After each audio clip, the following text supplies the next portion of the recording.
Welcome everybody to our March Solidarity session. I'm glad you're all here. We'd like to start the meeting as we usually do, asking everybody to introduce themselves and if they represent an organization, just to give the name of the organization. My screen looks different than your screen. In no particular order. I'm just going to call people out the way I see them on the screen. And this month, Marianne, you're up in the corner, so you start, Marianne.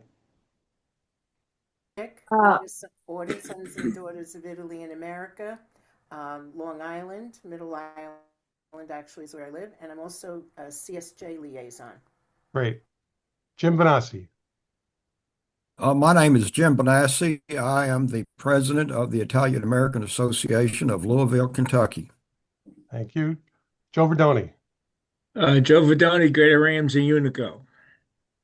Tony Santarelli. Member of the Italian American One Voice Coalition. Thank you. Raphael.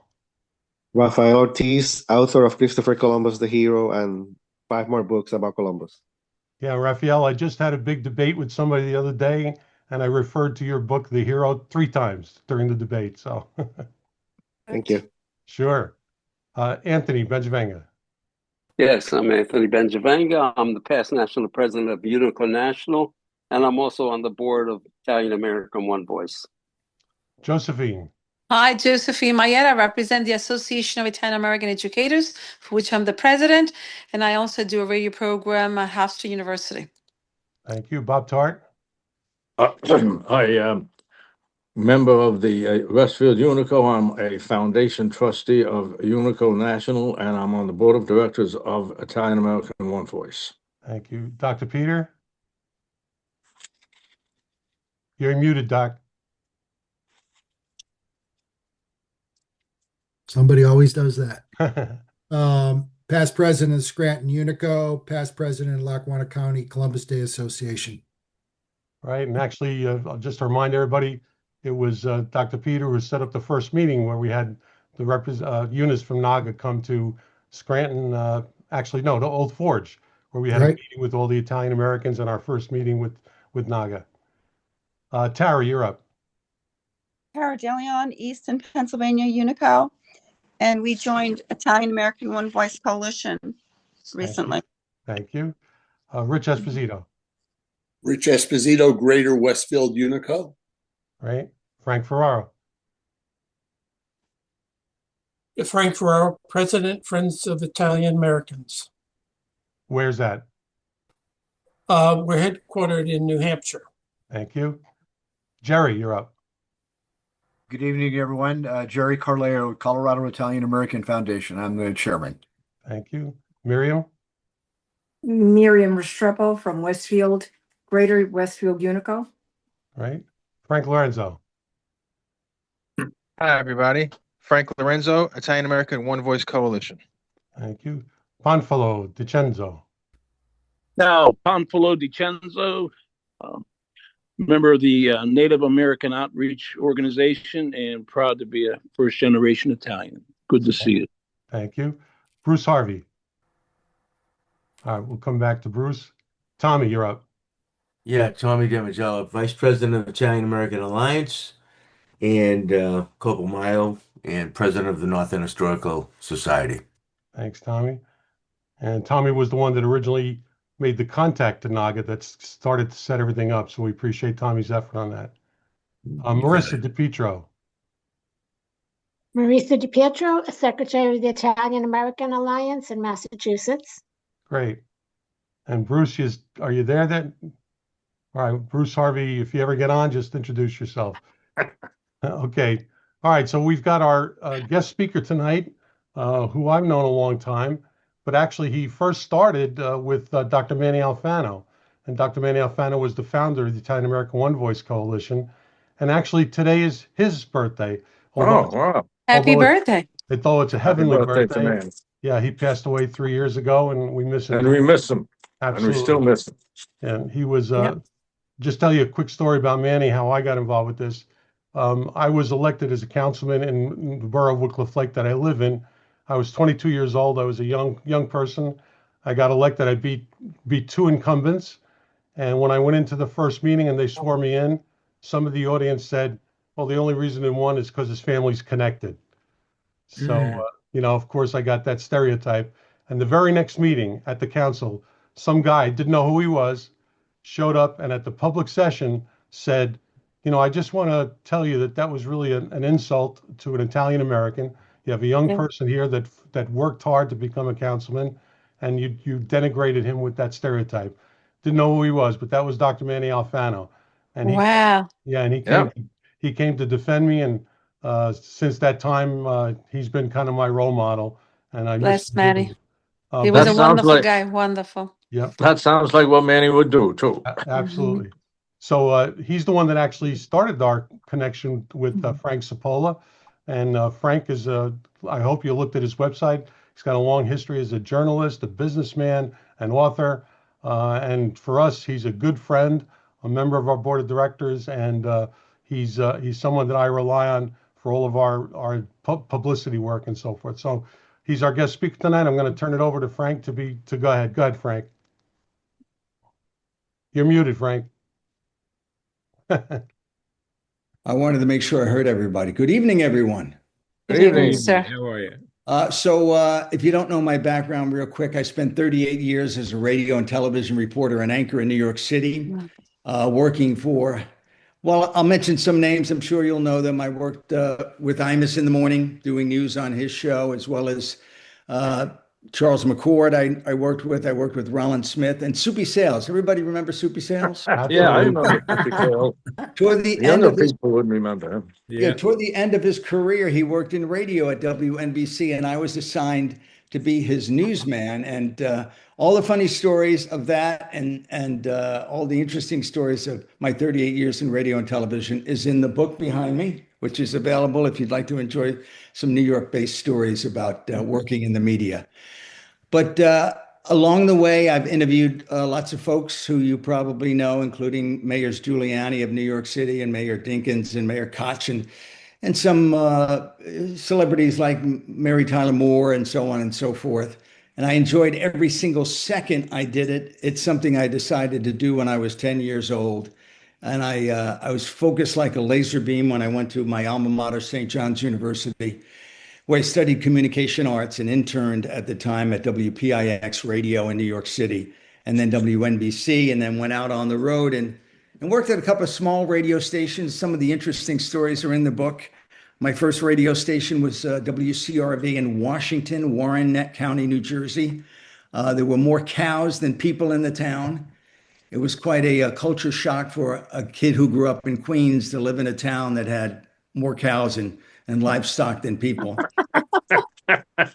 And we did interesting stories like, a heifer is loose behind the bowling alley. Can somebody come get him? Well, somebody's phoned in. I remember a politician once phoned in and told me that he had a breaking news story that he had a hole in one on the golf course the day before. So this was the breaking news story that he wanted to tell me. So, lots of funny stories from working in probably one of the most rural parts of New Jersey. And again, I was a kid from Queens. I drove 85 miles. I lived there during the week, Monday through Friday, and worked at this radio station, which was essentially a house alongside the road, Route 31 in Warren County. The antenna was in the backyard, and the owner, who had been thrown out by his wife, lived at the station. So he lived in the bedroom upstairs next to his office. The bedroom was probably 5 feet by 7 feet. He had an accordion door, and he used the bathroom, and he'd wander around the radio station in the morning with his brown robe on. Sometimes he'd entertain ladies, and they would come down in their robes. So it's all the funny stories are in the book. And then from there, I went to WJDM in Elizabeth, New Jersey. A great station. I spent 4 very happy years there. That was a bit of a change, obviously, from Warren County, Union County. Isn't there many cows there? Not that many cows there, but it was a bit of a culture shock after spending 2.5 years in Warren County, New Jersey. And if you know anything about Elizabeth, it was right above the Five and Dime store, right across from the Union County Courthouse. Up on the second floor was the radio station. Oh, yeah, I know that area. Lots of funny stories there as well. We were broadcasting to North Jersey and Staten Island, so we got a lot of listeners in Staten Island.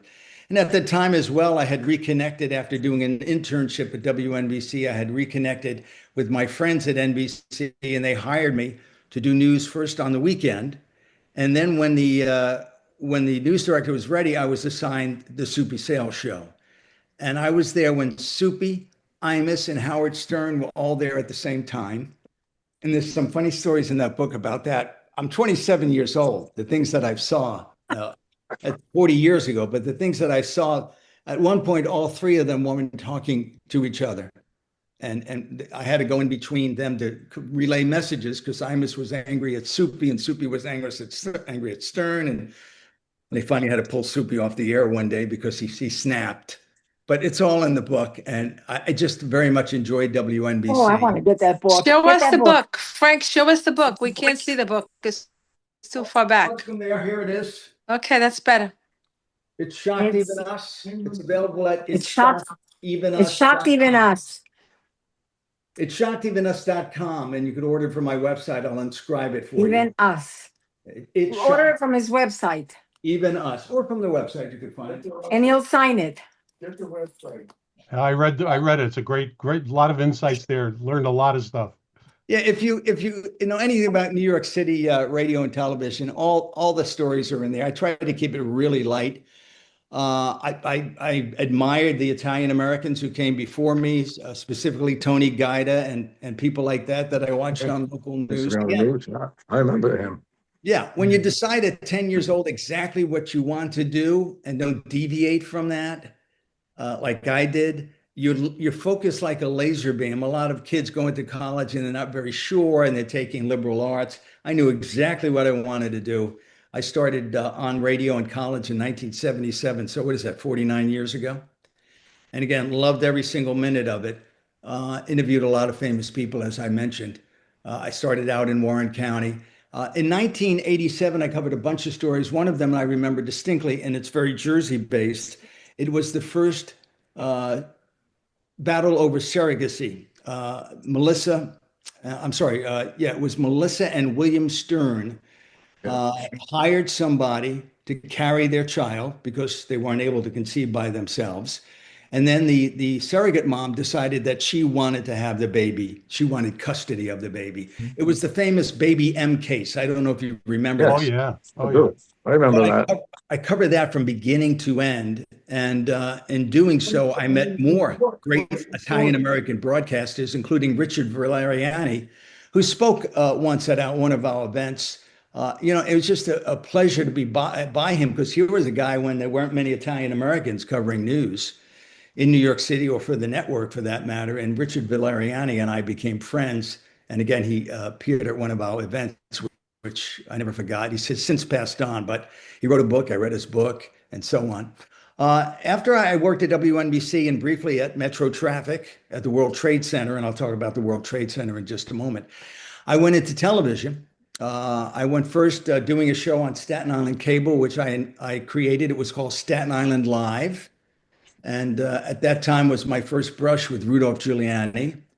He was a totally different guy than we know him now. I interviewed Bob from Sesame Street on that show, and Joe Franklin. I had Joe Franklin in studio once as well. All the stories, again, are in the book. But it was a great little way to get some experience. I did that show for about 3 or 4 years. And then something called News 12 New Jersey was launched. I don't know if you remember it or not, in 1996. In fact, the 30th anniversary of its launch is Thursday of this week. And that's when I started 30 years ago. I was there at the beginning. There were 135 new employees from New Jersey and elsewhere who created this wonderful all-news network. If you live in New Jersey, you know exactly what News 12 New Jersey is. And I was a reporter for a little bit, but then I became the morning anchor with Mizar Turdu. You might remember her. She was my co-host for 5 years. We regularly had outstanding ratings. We beat CNN at the time and ABC in New York and so on in New Jersey because it was the first all-news network for New Jersey. And people loved it, and they loved the camaraderie between Mizar and me and the rest of the station. And that's when I first came in contact with Andre and Manny. I did a special 3-part series, and not too many people know about this, but in addition to our Asian American friends, specifically the Japanese, many, many hundreds of Italian Americans were interned during World War II. They were kept at Ellis Island. They were kept in Missoula, Montana. They were shipped out. They lost their businesses in the San Francisco waterfront because during World War II, they suspected, as they did with our Asian American friends, that the Italian Americans would somehow hurt the war effort and somehow relay secrets to their spies, quote unquote, in the United States of America. There was not one case of an Italian American turning on his country and relaying information to Italy that might hurt soldiers in the war. So it was all nonsense. But they actually enslaved, but they actually arrested Enzio Pinza, who was an opera singer in New York City, because they claim that by singing opera, he was conveying messages, if you can believe this, to Italians who might use that information against the United States during World War II.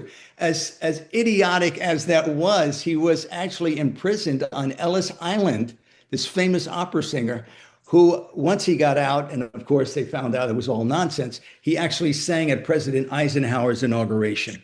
So during the World War II, he was imprisoned, and then when he was released, and the great thing about Italian Americans, many of us claim that we hold grudges forever. Not Enzio Pinza. He didn't. He just went right back into singing opera because he loved singing opera.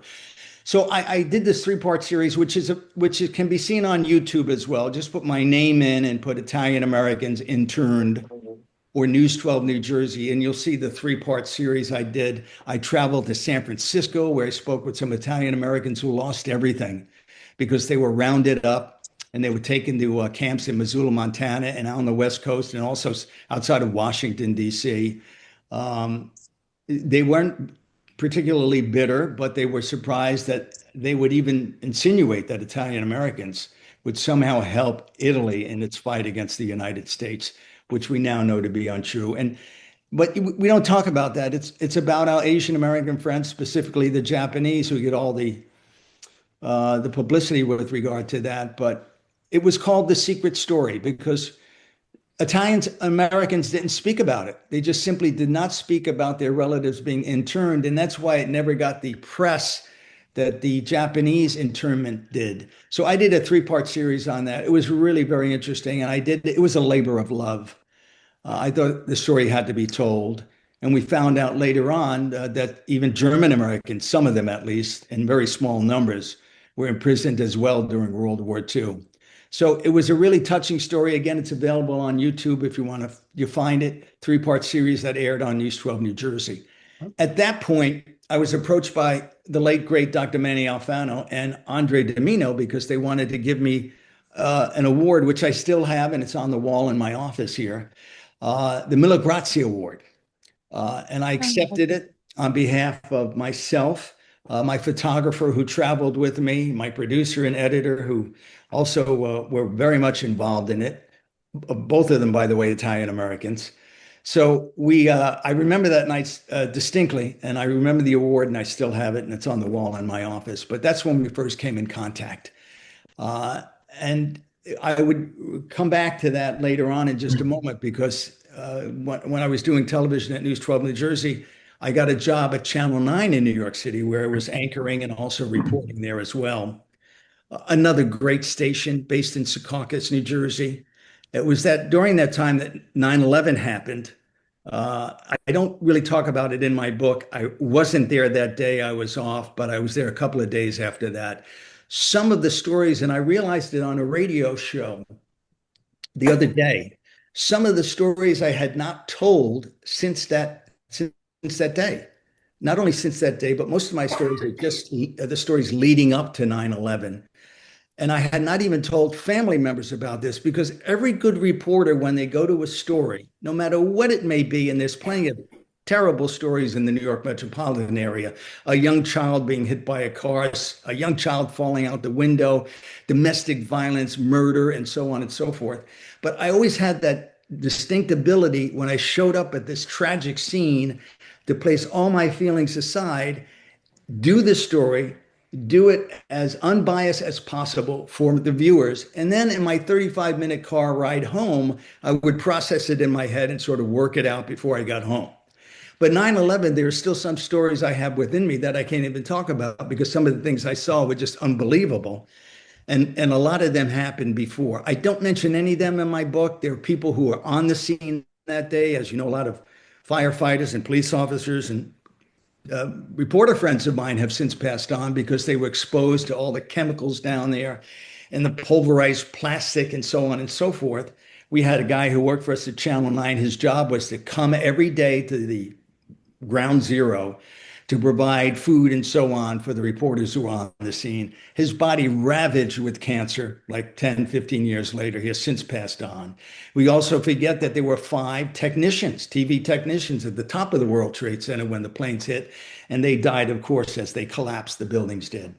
So a lot of people talk about the firefighters, and justifiably so, and the police, and of course the people that passed away who happened to be in the building.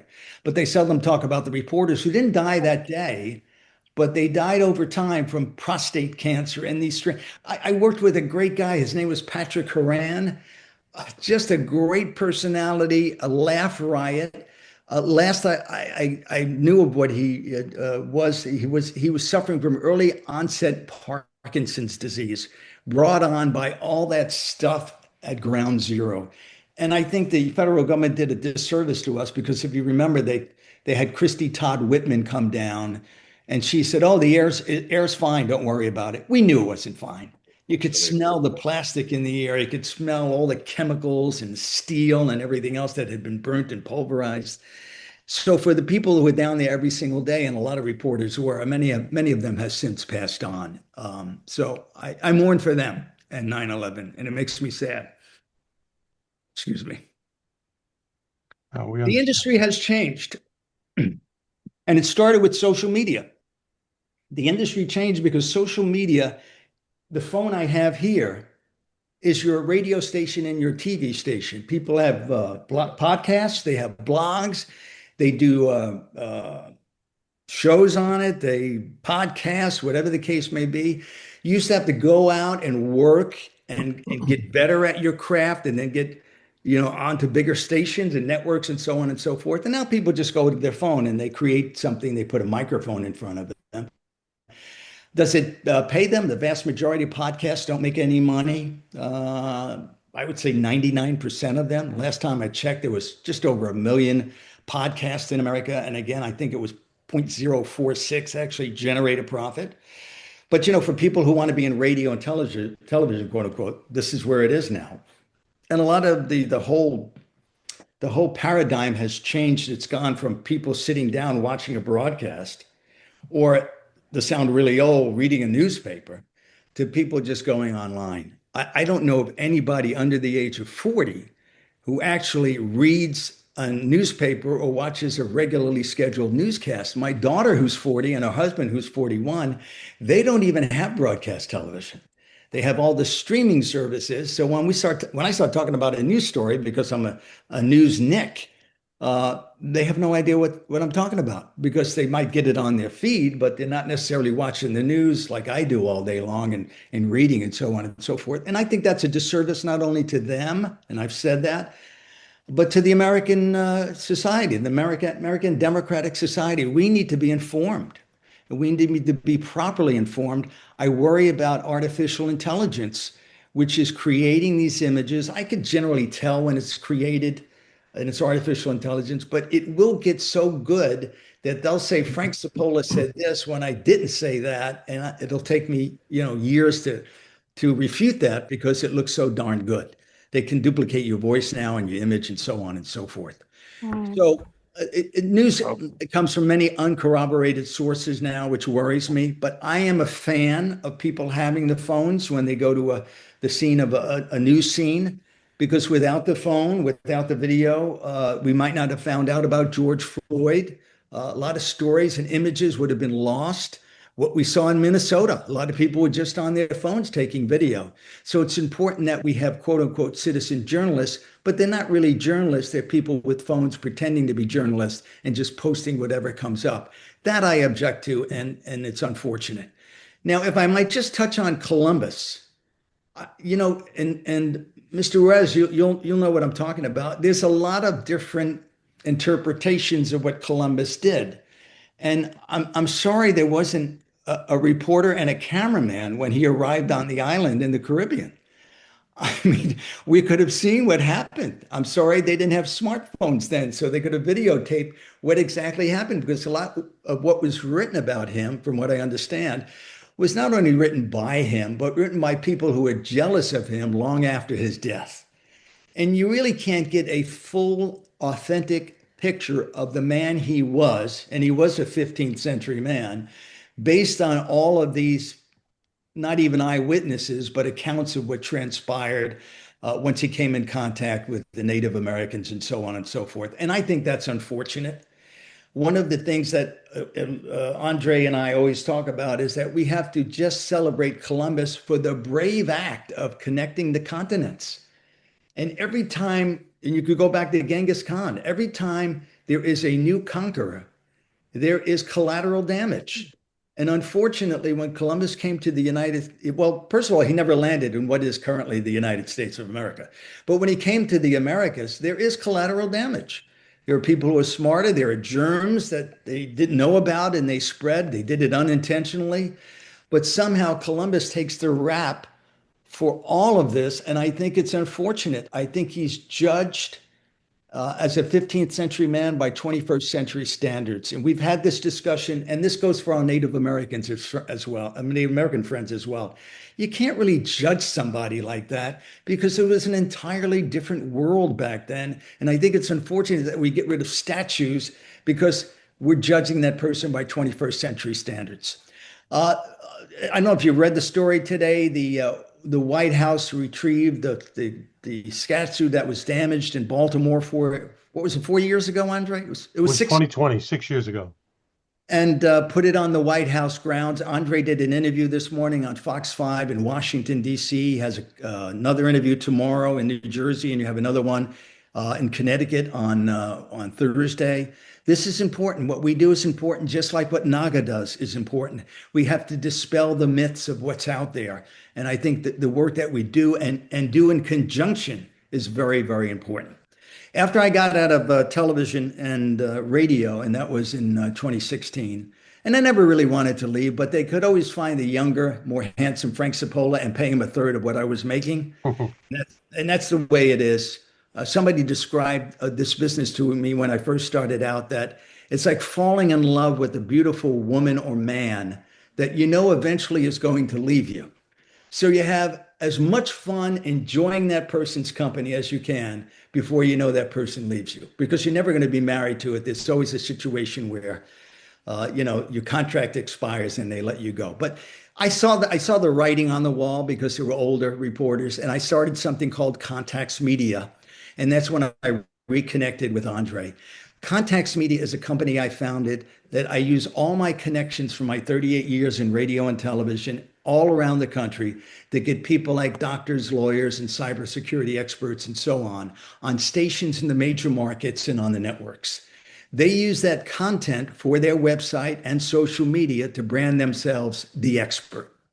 Because why would somebody be speaking with Wolf Blitzer if he wasn't, quote unquote, the expert in this particular area of law expertise? So that's what I do. They pay me on a monthly basis to make that connection. I'm the former congressman who's now the lobbyist. And and you've come to me and you say, I need to pass this bill. So I know all the people, I make the phone calls, I schmooze everybody and so on. I also media coach executives on the performance of being on camera, how to dress, how to sit, what to wear, and so on and so forth. And every one of my clients has been properly media coached. And finally, I do seminars for small businesses who can't afford my services, but they would like to connect with their local media and get some information out about their company into the local media. The process of doing that, the secret sauce, as it were. So again, the book is available at itshockedevenus.com. Buy as many as possible and at full price. And that is my presentation. Thanks, Frank. Frank, Very nice, beautiful. I just want to comment on, the thing about the internment of the Italian Americans when the Italians during World War II. That was really kind of groundbreaking back then, to have that kind of a full expose. I mean, people had heard about it, but they didn't know the details. And so when that was done, I remember Manny Alfano saying how important that was for Italian Americans to be recognized that suffered during World War II, similar to what happened with the Japanese. Of course, we hear all about the Japanese. But Frank, really, those stories that you put together, that three-part series, really kind of was groundbreaking back then for that. Now, also, I don't know if you remember, but Manny kind of used you as a sounding board, even though, you weren't directly involved with One Voice back then. I remember that he would call me and say, listen, I just talked to Frank, and Frank said, this is what we should talk about. So Frank was kind of our inside person at that time in the media, which was a big help. Now, of course, he's on the board of One Voice, and he, through Context Media, like today, he got me on the interview, and I got other interviews that come up, and we work very closely on doing the publicity work. And also, Frank, you didn't mention about the One Voice minutes that you produce for us. Yeah. Yeah, we do some One Voice minutes where we get Andre on camera and he talks in 1 minute about a famous Italian American who made a difference in any area of expertise. And they're really interesting, and they're available to anybody that wants to put them on their website or social media. And they're really interesting because we learn as the viewers do as well, because we'll come up with 12 names. And then we'll realize, well, this Italian American did something that's really important. He did A, B, and C. Enrico Fermi, we did one on him. The atom bomb is not possible without him. Maybe the end of World War II doesn't happen as quickly without Enrico Fermi. So people like that, and we did a whole bunch of them. I think we have about 12 or 20. No, How long is each segment? Sorry, Frank. How long is each 1 minute. segment? 1 minute. Can you send it to me? I could use it for my radio show. Sure, I'll send you the link. Because right now I'm doing how Italian Americans contribute to make America great. Well, So I have people doing that. We've got the ones that Frank already produced previously, but I want to announce tonight, this is an announcement. We've got 6 new ones that are just going to be released. Frank just worked on them. They were finished up. They've just been edited, professionally edited, and we're going to be starting to issue them one at a time over the next couple of weeks. Jerry, your hand's up.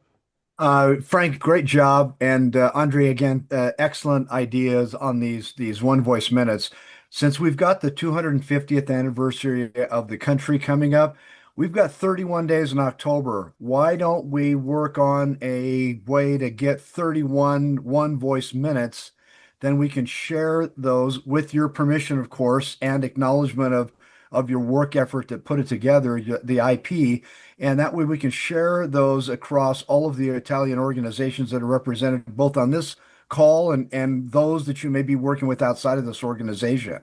We did a version of this with Andre's help. I was able to do a version of this on basically just web pages, but I really wanted the audio video. And if you guys are going to do that, I think it would be exceptional. And if we're going to do it, the 250th anniversary would be the way to do it. Okay.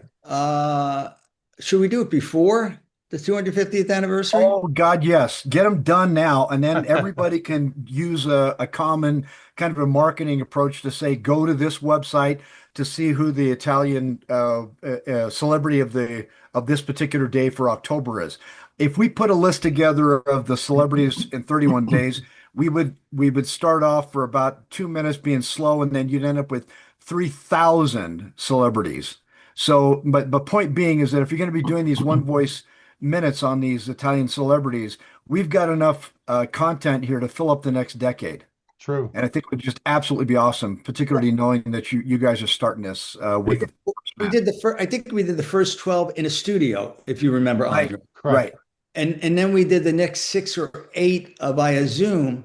But we can certainly get together maybe 30. And what we could do is in the lead up to the 4th of July, maybe the entire month of June, because that's when all the excitement is going to be, as opposed to October when we're beyond it. Maybe you can use them both ways, Frank. You use them for both times. We could use them for the 250th anniversary, and then how people's memory, the short-term memory. You run the full 31 days of October, and why not? We've got everything going for us. And the fact that they're professionally produced, now we've got the opportunity, again, with your permission, to speak to other maybe agencies, television agencies, and radio stations that can carry that content for people to enjoy across their various locations. Well, maybe we can make them the ones we have. We can make them available now for you, Andre. We have all of them. Yes. At least Lorenzo does. Of course, the editor is also an Italian American. Made sure that. Right. That's excellent. And I can't remember if I actually saw the credits on the bottom, Andre, those several. I think you shared 6 or 7 of them with me, but it certainly would make a lot of sense and be the proper courteous to put the credits on across the bottom of those if we do videos. Sure. Okay. Let's locate all of them first and make those available. And then, Andre, maybe we can do whatever the remaining number is. Sure. To reach 31, because there's no shortage of Italian Americans who have contributed to this country. Right. The reason why we're not in the history books as much as other ethnicities is because we don't talk about it. But we have seen. I jot down names, and Andre will text me back, hey, we should do one on this person and that person, and so on and so forth. The list is endless. We just simply do not take the time to talk about it. And maybe it's the way Italian Americans are. We talk within our family, we're very loud and we ask all inappropriate questions, always. But when we're out there, maybe we just don't talk about our heritage enough, and we should. We started on my radio program at Hofstra University. We started a while ago, where I have a tenor and he talks about opera, like Caruso and so on and so forth. Like we learned the other day that Italian opera was introduced to North America 200 years ago. I didn't even know about it. So we talked about that.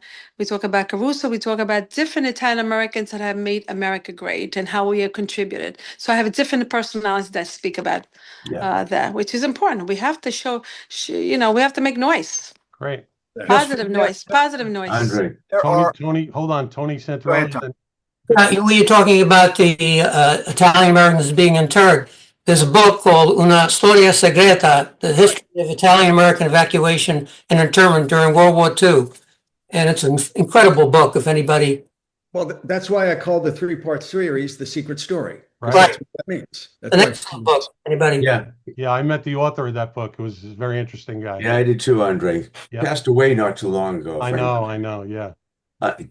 Andre, can I just do everything that you're speaking about? These are audio, video, 1-minute presentations, correct? Yes. Now, Jerry, you said something about listing credits, etc. What I'm getting very frustrated on Facebook, etc., is the IA stuff I see out there all the time. And there's an organization called Italian American History, and they do these little 1-minute spots where they fabricate the images. They're not even the exact people that they're talking about. Right. They're all cartoonish. It's all made up, and they don't even pronounce the Italian words correctly. Right. But they think they're doing a service to our community by telling our little bits of stories. But it's offensive and it's irritating. Yes. So we almost have to do just the opposite and say, this is not an IA-generated presentation. Right. Let them know this is the real stuff. We have to actually do it in reverse now, because the IA stuff is out there, and it's really annoying. If you've seen what I've been talking about, you'll get what I mean. We did. Andre and I have taken. I'll just tell one more point. They did something on a Tupperware presentation, which was my business before, and they talked about how it all started. And the products they had in the IA generation weren't even Tupperware products. You see how absurd it is? Sure. Frank Ferrara, you're up.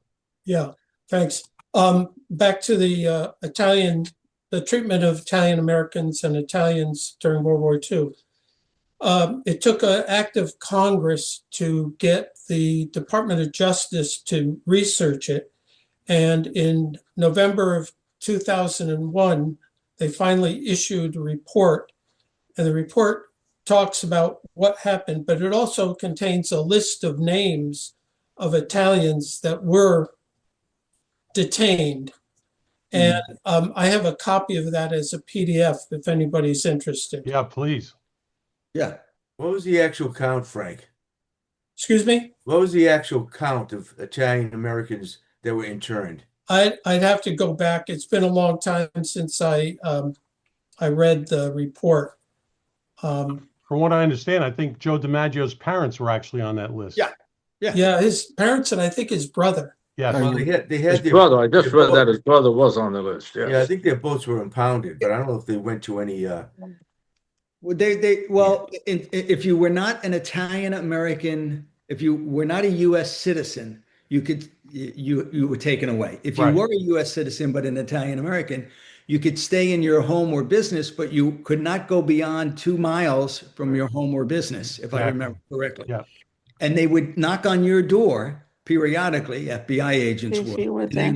they had the ability to go through your home to see if you had a radio devices and you're radios, yeah. communicating to boats offshore and so on and so forth. They regularly knocked on doors in San Francisco specifically to find out exactly what was going on. And there was not one case of an Italian American doing anything like that. Right. And for that matter, no Japanese American, as far as I know, but somehow, and the only reason that FDR stopped it during World War II is because he needed the Italian American votes. They were a huge voting bloc at that time. So he stopped the internment of Italian Americans stopped in the middle of the war because I think he was running in 1944 or something like that. Right. He ran in, Well, I think he stopped it after 42. So he needed one to year, stop- 1 year later, he stopped it with the Italians. right. Tony Santarelli.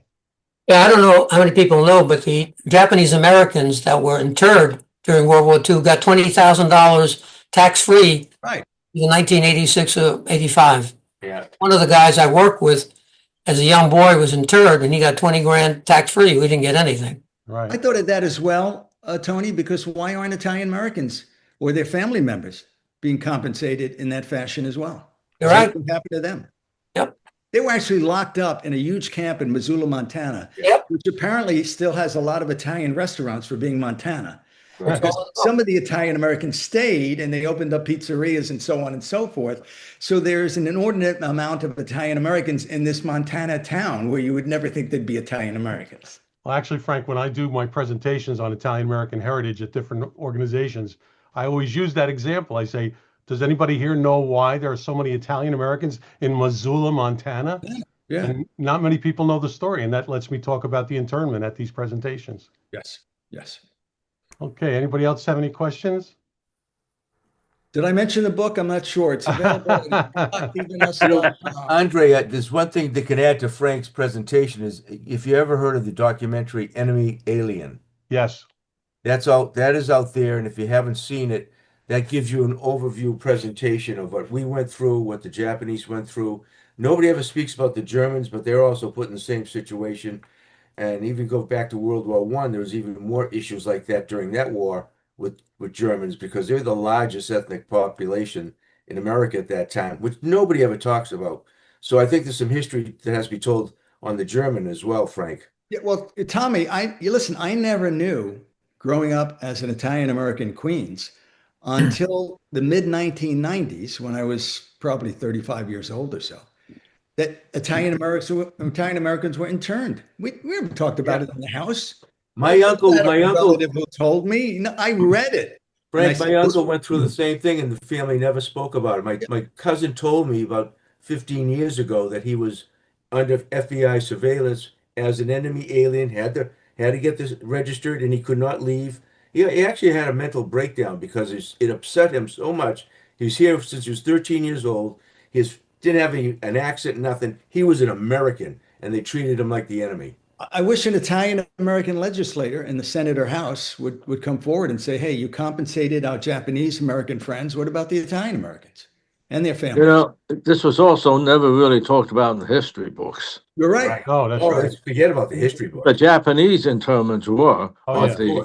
the Italian Americans were not taught in the schools. Well, the same Japanese Americans who were taken from California were like the Italian Americans who were taken. Yeah. From Well, they had the specifically San Francisco. They lost their American-born business. Japanese kids. They're gone. Frank Ferrara had his hand up, and then Tony. Yeah, to answer the question about how many are in the report, in the first 3 days after Pearl Harbor, 72 were rounded up. Mm-hmm. But in total, the report lists 1,881 Wow. that were at some point detained. And just the fact of not hearing from it. I worked with a very close friend who was also a strong Italian American. His father worked undercover for the federal government in the Philadelphia shipyards during the war, searching for any problems there. And yet, my friend never heard of this happening, even though his father worked for the Yeah. government Yeah. and was deep undercover at the shipyards. So, if you send Andrea a note, if you want that PDF on the report, I'll send it to you. Okay, great, Frank. Okay, you got two pieces of information. Oh, Tony, go ahead. Sorry, you had your hand up. Frank, I think the requirement to get money, I'm talking about 1985, 86, if you were interred, Japanese interred, you had to prove that you were in an internment camp. I don't think they just gave it to. Of course. I'm Right. sure there are papers Oh, sure. somewhere in safes in Italian American homes that there are proof of Sure. that. Maybe their father, grandfather, whatever. I think to get the money, it went to the person who was interred, Oh, okay. All not a right. member of the family, I believe. Gotcha. All right, just two announcement. Martha Lanzalotti, who's normally on our call, she said she couldn't make it because she's actually in Australia on a trip. And I told her that she better get her priorities straightened out. So, but nevertheless, I did want to mention her because she's regularly on our calls and she couldn't make it. And then the other one is, I don't know if you know this, the person that was nominated to, who's now become the DHS secretary, his name is Mark Wayne Mullen, was a senator. He's actually of the Cherokee Nation. So he's a Native American from the Cherokee Nation. And I learned there's a distinction between full-blooded Cherokee and Cherokee, a member of the Cherokee Nation. As you know, now with our relationship with NAGA, I'm learning all these things about Native Americans. And full-blooded is, of course, they could prove their heritage back a number of generations. And of the Cherokee Nation means that they've part of that nation as a resident or a member of it or a citizen of that. So anyway, I think that he's represented Native Americans before on other issues. But now he's stepping up as a secretary. We're getting close to the 1 hour mark, but I did want to mention the situation regarding Chicago.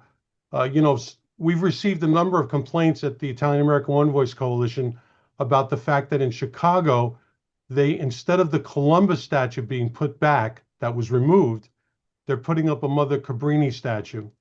And I know that the local Italian American organizations have been trying to work it out. And candidly, I have to tell you is that I think that they had to make this decision because let's call it the political group up there, wanted to just get rid of the Columbus statue completely. They didn't want it anywhere. They wanted it just totally eliminated. And they were going to put up a statue of some former politician where the Columbus statue was. And the Italian organizations up in Chicago, headed up by Ron Onesti, he worked out where instead of that, they should represent somebody from that is Italian in nature. And that's why kind of the concession was to put up a Mother Cabrini statue. But at the same time, they're able to take the Columbus statue and they're going to be putting it in a museum of immigrants, of Italians in Chicago. So it's not going to be totally gone. So I know that a couple of people have called Italian American One Voice for us to object to this and so forth. But I think I respect what Ron Onesti has done up there and kind of trying to find a medium ground for this. And I think that this was the best solution. It's better than having no Italian American, and at least the Columbus statue has been preserved that's going to be in the museum. They do said that if there's a political change there, they may still in the future try to get the Columbus statue put back where it was. But right now, this is the concession. So I just want to let everybody, I know some people, maybe even on this call, contacted me about doing something about this. But we are going to side with Ron Onesti and the work that he's done up there. Bob Tard, you have your hand up. Not on that subject, but what is the latest on our court case with West Orange? Frank Lorenzo, I'll let Frank, can you pick that up? Hello, I'm going to do my best given the circumstances. So essentially, we're still waiting to hear. We had the mediation. I'm probably going to have the attorneys come on the call in the next month or two to give us an update.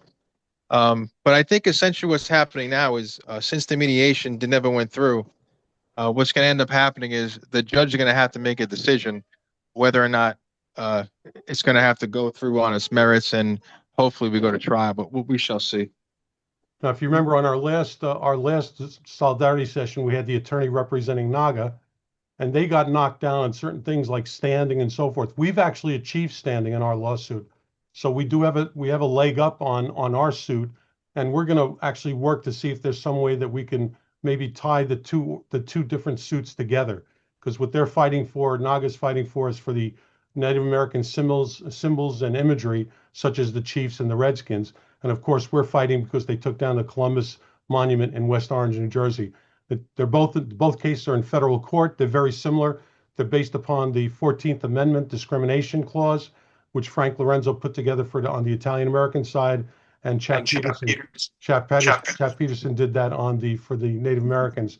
So we're going to continue on, even if we have to go to the Supreme Court with this case, because this could change everything with respect to respecting all of our heritages. Frank, why did they deny mediation? Why didn't they want to mediate with us? No, they forced mediation. The judge forced mediation. I appeared at the mediation, and we had a series of requirements for settlement. And the number one that we had was that they had to put the monument back. And the other side said, absolutely not. And so we said, well, then there's no mediation. So there's no way to settle if our number one requirement was not going to be met. I got you. Understood. So it's back at the judge.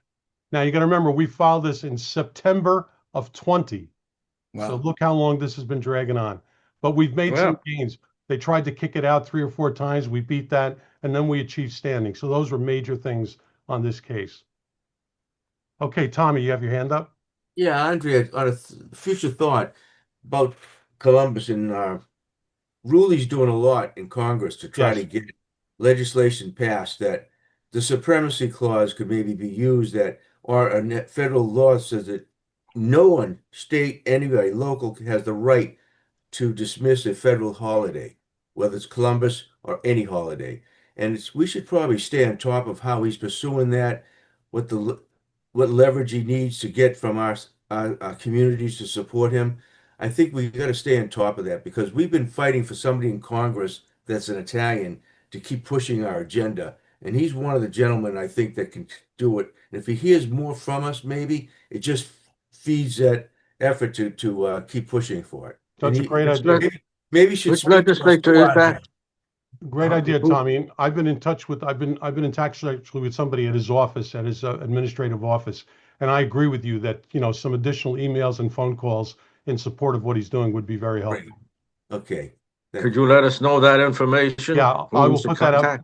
Yep, in the follow-up email when I send out for this. Absolutely. And then just on the last note before we close off, I do want to tell everybody that the statue that went up at the White House was really through the efforts of the Conference of Presidents of major Italian American organizations. Right. Basil Russo contacted me back in October of last year saying, do we know of any statue maybe? Because the White House may want to put one up at the White House. And he hunted around, and finally the Baltimore statue, which is actually made from pieces of the statue that were fished out of the harbor, the Baltimore harbor, and the artist put together a replica of it with some of those pieces. That's the statue that was put up there. So I do want to commend Basil Russo for his effort on this, and the Conference of Presidents of Italian American organizations that actually made this happen. We now have a physical, tangible evidence of Columbus at the White House, which is what we needed. So Frank Cipolla has got me doing a couple of TV interviews and radio interviews about it. We'll post those on our Facebook page if you haven't seen them.